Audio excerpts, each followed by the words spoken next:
Citations in presentations. One of the key things that a lot of people do is when they present some kind of scientific paper, they simply just state the statistics.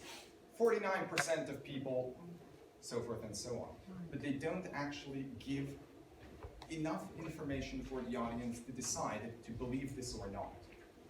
So when you're presenting some kind of paper or fact, specifically related to a scientific inquiry, first and foremost, name the author or the publication.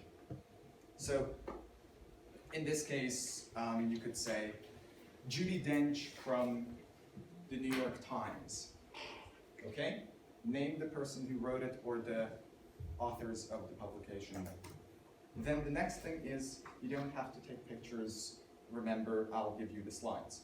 All right, the next thing is the time of publication. What year, month, day? That depends on context. If it's relevant, you can provide even more. Otherwise, year is perfectly enough. Then we have the summary of the methodology. How did they come up with this particular number? Okay, and finally, we have the summary of the sample. Who did they pull? How did this statistic come up? And then describing the results. In the GMO study, or the GMO paper, I'd like you to look at, from the bottom 1, 2, 3, 4th paragraph. These were the questions that a French study from 2009 tried to answer using 200 albino sprague-Dallree rats. So already we know when it was published, where it was published, or where the study was done. I didn't put in the author because I was giving this to a lay audience, and so the author wasn't relevant. And then 200 albino sprague-Dallree rats, we already know the sample. So we know when it was published and we know the sample. Then the paragraph continues. The animals were fed GMO corn for 2 years. We have the methodology as well.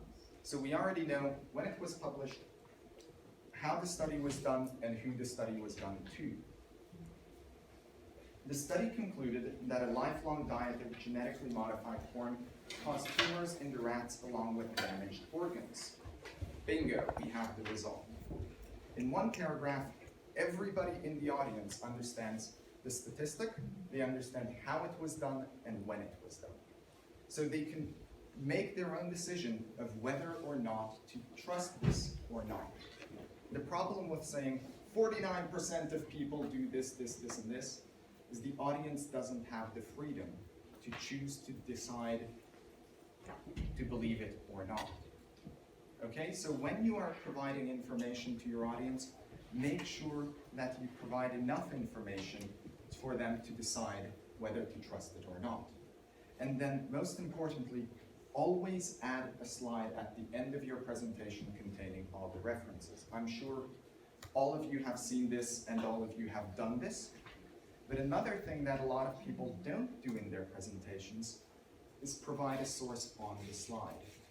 This is something that I like to do because later on for other people, if they want to know where does this information come from, they don't need to look at 10 different sources.